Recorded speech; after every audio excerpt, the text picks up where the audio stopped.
Thank you for tuning in to the Grand Solar Minimum channel. This is Mari, and I am sitting in for Jake again one more day. He will be joining us live with our call-in show tonight at, I believe, 9 p.m. Eastern Standard Time. If you want to give us a call tonight, please become a member. I'll leave a link in the description below. Let's go ahead and get into some space weather. Right now, our solar wind is sitting at 327.6 kilometers per second with a density of 3.3. Solar activity is very low with no sunspots or solar flares for the past 13 days. This is a sign that solar minimum is still underway. Our KP is 0 with a 24-hour max of 1. There are no deep equatorial coronal holes on the Earth-facing side of the sun. Check out these beautiful polar stratospheric clouds that Matt Robertson pictured at the airport in Sweden. Absolutely stunning. Now getting into some news. You're hearing this on the news all over the place.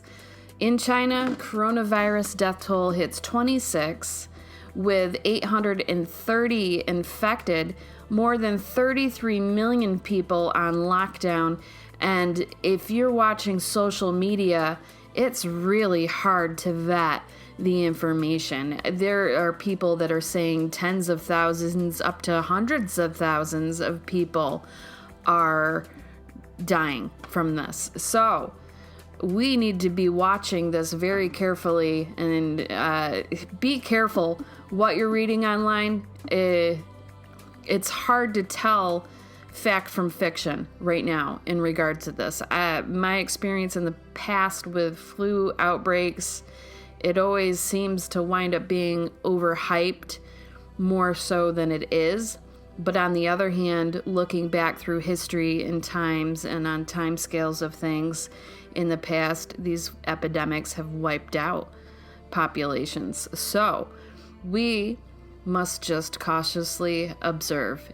Right now we're on watchers.news, and this article here says it's killed 26 people and affected 830 as of Friday, January 24th, and that is coming from the National Health Commission. The worsening cases prompted more cities in Hubei province to restrict travel following the lockdown of Wuhan, which is the center of the infection.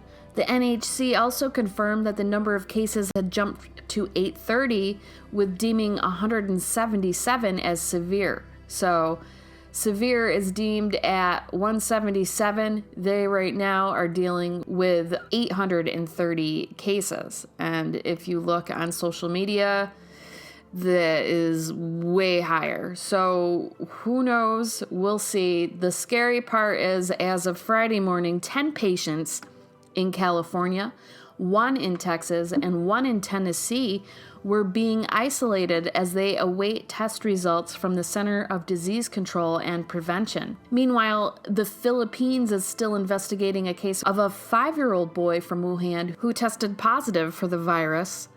In Australia, 13 people in New South Wales and Queensland had themselves tested after traveling from Wuhan, in which 11 resulted in negative, while 2 are still awaiting results. We have China's biggest holiday, the Lunar New Year. Transportation has shut down in 10 cities, affecting around 33 million people.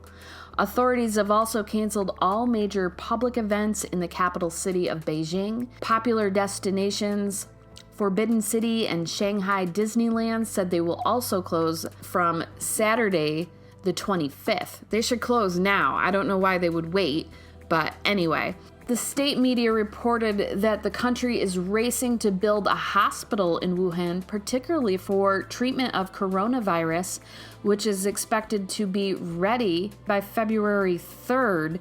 For now, the World Health Organization decided not to declare the outbreak a global emergency yet, partly due to the low number of overseas cases. The worrying part, Guan Yi, the director of the State Key Laboratory of Emerging Infectious Diseases and the Center of Influenza Research at the University of Hong Kong, said China might have passed the golden period of control and prevention. Guan pointed out that a huge number of people had left Wuhan in the previous week, and many carried the virus to other cities, adding that the government should have taken early measures. There's all kinds of video on social media, people collapsing in the street. I've read articles that it causes alleged rapid kidney failure, organ failure. Check the Watchers article out here, loads of different videos.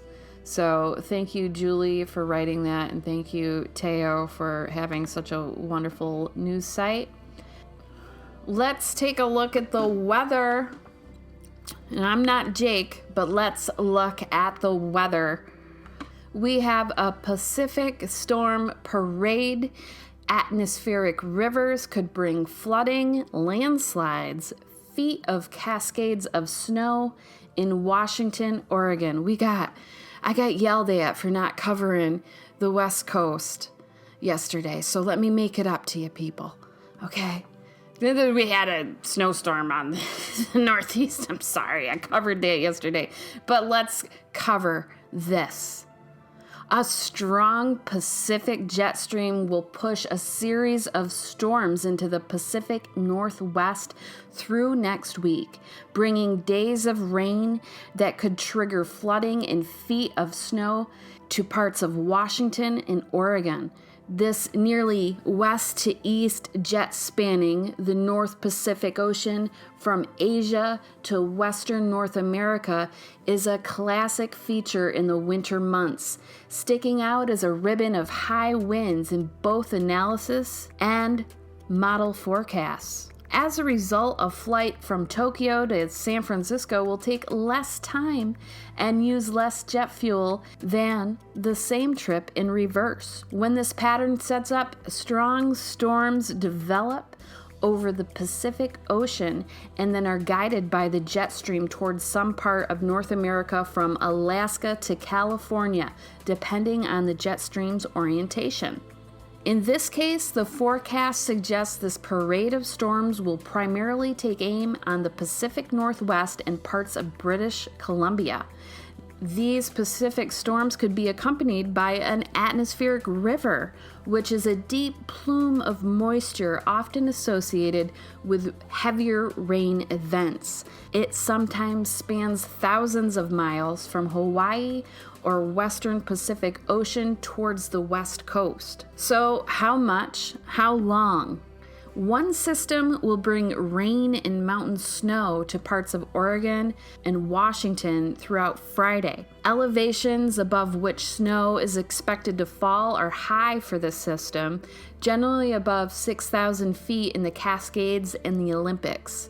Because of that warmer air, the National Weather Service has issued a flood watch for most of western Washington, including the Seattle, Tacoma, Olympia corridor through Friday afternoon.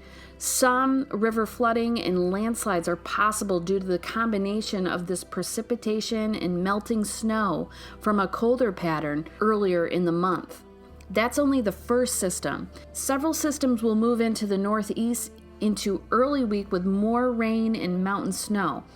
After that, the current forecast guidance suggests one, perhaps two stronger storms might arrive in the northwest around the middle of the week and Groundhog Day weekend.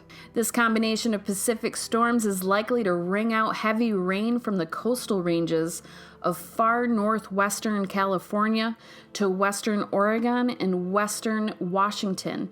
Some of these areas could pick up 5 to 10 inches of rain over the next 7 days. This is likely to trigger flash flooding, river flooding, and landslides, particularly in western Washington, where the precipitation has been heaviest this month, and rivers are already running high. Parts of the Cascades, particularly in Washington, are likely to see multiple feet of snow through Groundhog Day. The combination of strong winds and heavy, wet snow will likely lead to a high danger of avalanches in the Cascades, particularly in Washington. Much less rain and Sierra snow is expected for the Interstate 80 corridor in Northern California, and SoCal should stay dry. So while steady rain might not fall every day, our latest forecast has at least a slight chance of rain or showers virtually every day through the first week of February in both Seattle and Portland. This sounds like a long precipitation streak, but it's not unusual in the Pacific Northwest in the winter. I lived in SoCal and it was always cold and wet this time of year.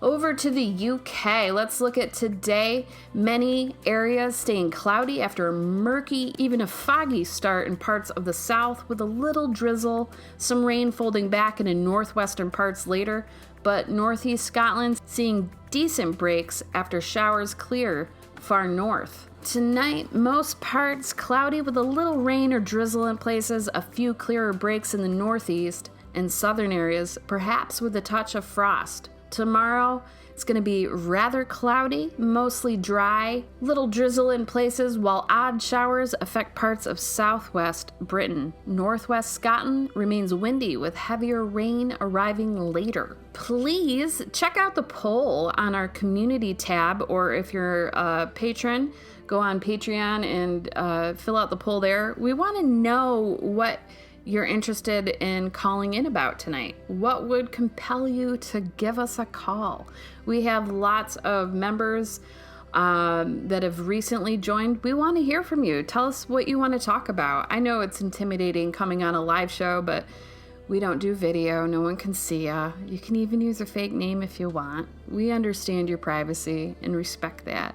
We just want to hear from you and have some great conversations with the people of this community.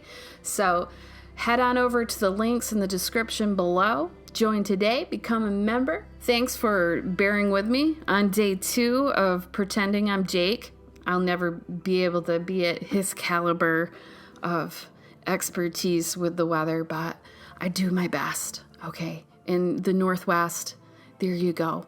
Merry Christmas, Happy New Year. We did it. Gosh darn it, on GSM, nonetheless. GSM News covered the Northwest. That is a wrap, ladies and gentlemen. I hope we hear from you tonight, 9 p.m. Eastern Standard Time. Have a great day. Please like and share.